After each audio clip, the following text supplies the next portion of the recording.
A sus más de 70 años, Silvio Rodríguez rompe el silencio y habla sin filtros como nunca antes. Por primera vez, el trovador más emblemático de Cuba confiesa la verdad sobre su turbulenta relación con Pablo Milanés, las diferencias que lo separaron para siempre y lo que sintió tras su muerte. Pero eso no es todo. También se atreve a revelar lo que realmente pensaba de Fidel Castro y cómo ve hoy la Cuba que ayudó a construir con sus canciones. Sus palabras han causado impacto, dolor y polémica. Porque cuando un mito como Silvio habla, el silencio del pueblo se convierte en eco. Nací en San Antonio de los Baños, un pueblito humilde del sur de La Habana, el 29 de noviembre de 1946. Vengo de una familia campesina sencilla, de esas donde la vida se aprende más con el ejemplo que con los libros. Mi padre, Víctor Dagoberto, era un hombre de campo, trabajador, poeta sin saberlo. Y mi madre, Argelia, tenía una voz preciosa, cantaba mientras cocinaba, y quizás ahí empezó todo. Yo no sabía que algún día iba a vivir de la música, pero sí sabía que las canciones podían cambiar el estado del alma, podían aliviar, podían curar. A los 5 años nos mudamos a La Habana. Yo era un niño tímido, observador, que ya comenzaba a escribir pequeñas cosas que no entendía bien, pero que sentía muy profundamente. Estudié un poco de piano, más por insistencia familiar que por vocación, hasta que encontré la guitarra. Ahí fue cuando descubrí que podía decir con acordes lo que no podía explicar con palabras. Con los años, vino la revolución y también esa explosión de esperanza que nos atravesó a todos. Muchos de nosotros creímos sinceramente que estábamos construyendo un país más justo, más humano, más libre. Y fue en ese contexto donde nació la nueva trova.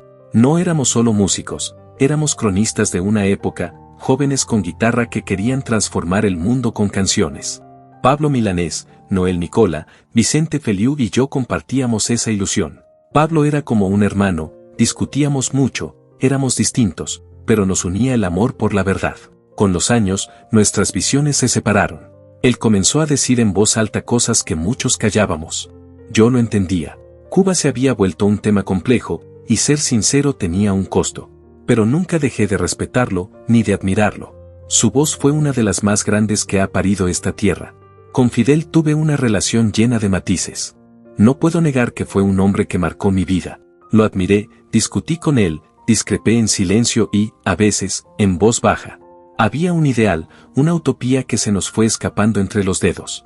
Yo sigo creyendo en los valores humanos que inspiraron aquella revolución, pero también he aprendido que los sueños, cuando se imponen, pueden volverse pesadillas.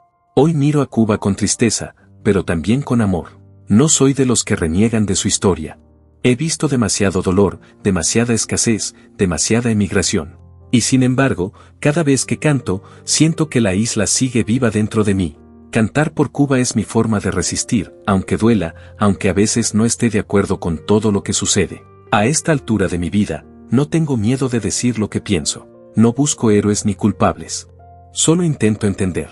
Porque si algo he aprendido después de tantos años es que la música, cuando es honesta, puede decir lo que la política no se atreve. Yo siempre fui un muchacho callado, más de observar que de hablar. Me gustaba entender las cosas, no solo oírlas. De niño aprendí rápido el lenguaje de la música, y eso me cambió la vida. Cuando tenía que estudiar teoría y solfeo, sentía que cada nota era como un secreto que alguien me estaba revelando al oído. Me esforcé tanto, que terminé sacando la máxima calificación. Pero justo cuando parecía que todo empezaba a tener sentido, la vida decidió cambiarme los acordes. Mis padres se separaron, y con eso se rompió también mi mundo. Volví con mi madre a San Antonio de los Baños, a esa tierra donde el sol cae distinto y donde uno aprende que el silencio también habla. Tuve que abandonar el piano, y con él, una parte de mi infancia. A veces pienso que todo artista necesita una herida para escribir su primera canción, y aquella fue la mía. Pasaron los años, y un día, casi por casualidad, la música volvió a cruzarse en mi camino. Fue una tarde de 1967. Un amigo me llevó a la casa de una muchacha llamada Belinda Romeo. Tenía solo 17 años, pero una sensibilidad que desarmaba. Ella tocaba la guitarra y escribía canciones con una naturalidad que me dejó sin aliento. Cuando me pidió que cantara algo, no sabía qué hacer. Terminé cantando 7 canciones seguidas. 7. Como si me estuviera vaciando el alma. Entonces salió su padre de una habitación y me quedé helado. Era Mario Romeo, un músico reconocido en La Habana. Yo no lo sabía. Me miró en silencio y me dijo, tienes algo, muchacho. No lo arruines.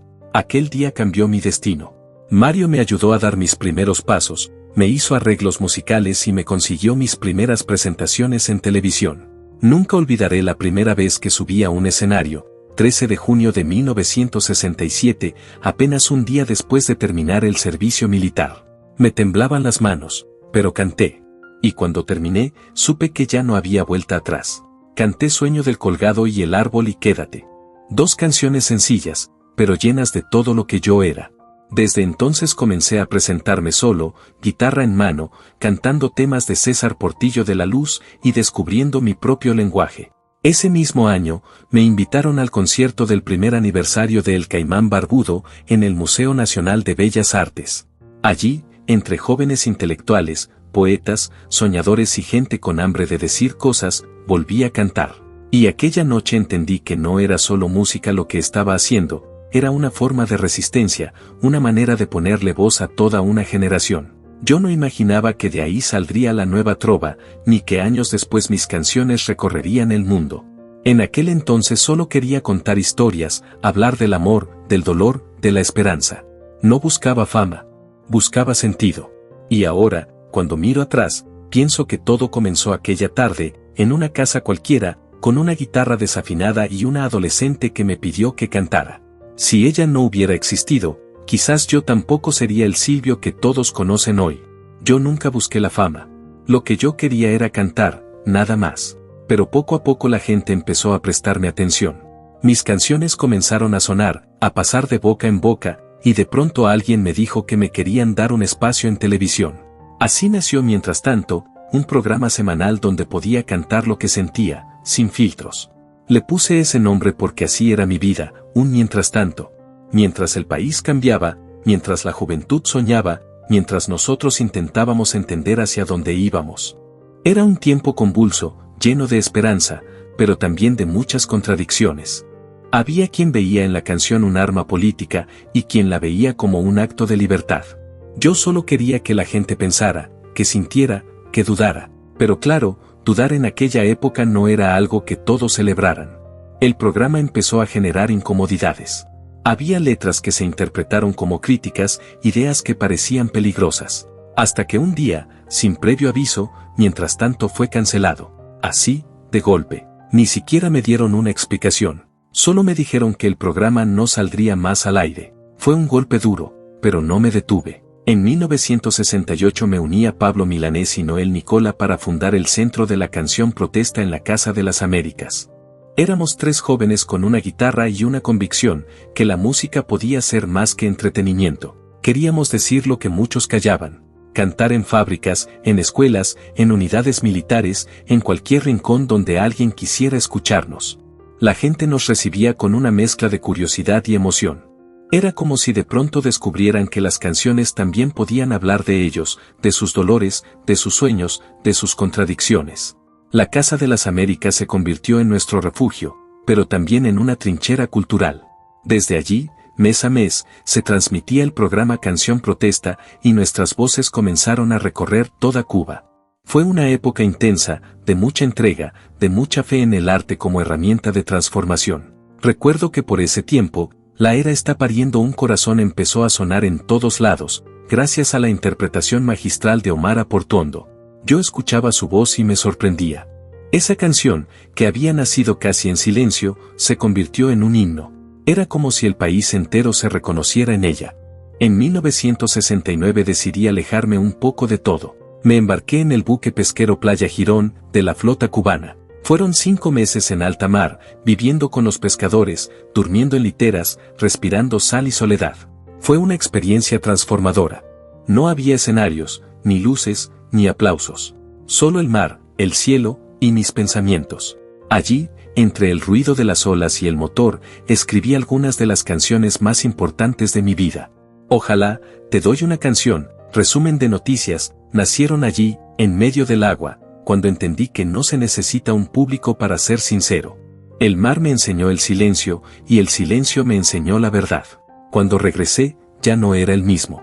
Había dejado atrás al joven que buscaba ser escuchado, y había nacido el hombre que comprendía que cantar también era un acto de resistencia.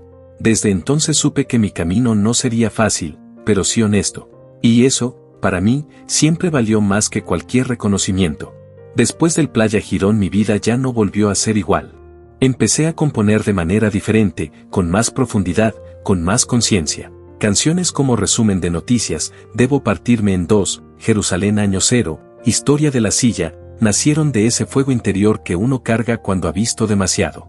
Cada tema era una pregunta abierta, una forma de enfrentar mis propios demonios y los de mi generación. En aquellos años, la canción política no era solo un género, era casi una responsabilidad. Había que decir lo que muchos pensaban, pero de una manera que no te borraran del mapa. La metáfora era nuestro escudo. En 1972 viajé junto a Eduardo Ramos y Augusto Blanca a Berlín Oriental, representando a Cuba en el tercer Festival Internacional de la Canción Política. Era la primera vez que salía del país con mi guitarra, y sentí el peso de llevar conmigo no solo mi música, sino la voz de toda una isla. Recuerdo la frialdad del invierno berlinés, los auditorios llenos. La mezcla de idiomas y la emoción de ver cómo canciones nacidas en un pequeño pueblo de Cuba resonaban entre jóvenes de Europa del Este que hablaban de libertad, justicia y amor. Nos presentábamos en radio, televisión y hasta en la embajada cubana. Era extraño, éramos artistas, pero también embajadores de una ideología, y eso a veces dolía. Porque el arte no entiende de fronteras ni de consignas, y yo ya empezaba a sentir la tensión entre el creador libre y el cantor oficial. Después del festival viajamos a Moscú. Cantar allí fue otra experiencia inolvidable. Los estudiantes cubanos lloraban al escuchar Ojalá y te doy una canción. Era como si esas letras les recordaran su tierra, sus calles, su gente. Entendí entonces que mis canciones se habían convertido en algo más grande que yo, eran un puente entre el exilio emocional y la memoria. La década de los 80 fue una locura. De pronto, mi nombre sonaba fuera de Cuba con una fuerza que nunca imaginé. Europa, América Latina, todos querían escuchar esas canciones que nacieron en medio del silencio. No me gustaba pensar en la fama, pero era inevitable. Me convertí, sin proponérmelo, en un símbolo. Y con eso vinieron los reconocimientos, el premio Luigi Tenco en Italia, la distinción por la cultura nacional, la medalla Alejo Carpentier, la orden Félix Varela y tantas otras. Cada premio me halagaba, claro, pero también me recordaba que el arte verdadero no se mide en medallas. Yo no componía para gustar, componía para entender. Recuerdo con especial cariño el concierto en la Plaza del Cristo, aquel 17 de noviembre de 2016. Cantar en la calle, bajo el cielo habanero, rodeado de gente común, fue una especie de cierre de ciclo. Vi rostros jóvenes, viejos, rostros marcados por la historia. Y pensé, al final todo esto, toda mi vida, ha sido una conversación con mi país. Una conversación a veces amorosa, a veces dolorosa, pero siempre sincera. Porque si algo he aprendido en todos estos años es que uno no elige ser la voz de una generación. Te toca. Y cuando te toca, solo hay dos opciones, callar o cantar. Y yo, por suerte o por destino, elegí cantar. Cuando recibí el premio Gitana Tropical, no lo tomé como un trofeo más. Lo sentí como una caricia del pueblo. Es un reconocimiento que se entrega a quienes defienden la cultura desde la raíz, y eso era precisamente lo que yo quería hacer, devolver la música a los barrios, a los rincones donde nacen las historias verdaderas. Luego, en junio de 2017, la Universidad de las Artes me otorgó el título de doctor honoris causa. Y te confieso algo, ese día me temblaron las manos más que en mi primer concierto. Porque aquel reconocimiento no era solo a un músico, sino a un hombre que había vivido, dudado, amado y resistido a través de sus canciones. Miré hacia atrás y vi mi vida entera como una melodía con sus notas altas y sus silencios. Entendí que no hay diploma más valioso que el cariño de la gente, ni doctorado más legítimo que el que otorga el tiempo. He cometido errores, he dicho cosas que no todos comparten, pero si algo puedo asegurar es que nunca he traicionado mi verdad. La gira por los barrios me enseñó que la música, cuando se canta cerca del corazón de la gente, deja de ser arte para convertirse en compañía. Y tal vez, en el fondo, eso es lo que siempre quise ser, un compañero de camino para quienes todavía creen que una canción puede salvarnos, aunque sea por un instante. Hoy miro a Cuba, y no sé si la reconozco. A veces camino por las calles y siento que el país por el que tanto cantamos, por el que tanto soñamos, se nos escapó entre las manos. Veo la tristeza en los rostros, el cansancio, la gente que se va, los jóvenes que ya no creen en nada. Y me duele. Me duele más de lo que cualquiera puede imaginar. Yo fui uno de los que creyó de verdad. Creí en un proyecto, en una idea, en una promesa de justicia que parecía posible. Creí en Fidel. Creí en la palabra revolución como quien cree en un Dios que no se equivoca. Y con los años entendí que la fe sin crítica puede convertirse en ceguera. No me avergüenzo de haber creído, pero sí me duele haber confiado tanto. Pensé que estábamos construyendo un país de hombres libres y terminamos levantando una cárcel del pensamiento. Vi cómo la esperanza se convertía en miedo, cómo el arte se llenaba de consignas, cómo la verdad se cambiaba por silencio. Y yo, que siempre quise cantar la vida, tuve que aprender a cantar entre líneas. A veces me preguntan si me arrepiento. Y sí, me arrepiento. Me arrepiento de haber callado cuando debía hablar, de haber justificado lo injustificable, de haber confundido lealtad con obediencia, de haber creído que la revolución era eterna. Hoy, con los años sobre la espalda, entiendo que ningún ideal vale más que la libertad de un ser humano, que no hay patria posible sin dignidad, que el arte, si no es libre, deja de ser arte. Yo sigo amando a Cuba, pero no a la que nos vendieron, sino a la que resiste, a la que sufre, a la que todavía sueña. Y si algo me queda por decir antes de irme, es esto, que nadie más tenga que cantar con miedo. Que el futuro no se construya con consignas, sino con verdad. Porque el silencio puede ser cómplice, pero una canción, aunque duela, siempre dice la verdad. Déjanos tu opinión en los comentarios, queremos leerte. No olvides suscribirte al canal y activar la campanita para seguir descubriendo las historias ocultas detrás de los grandes artistas.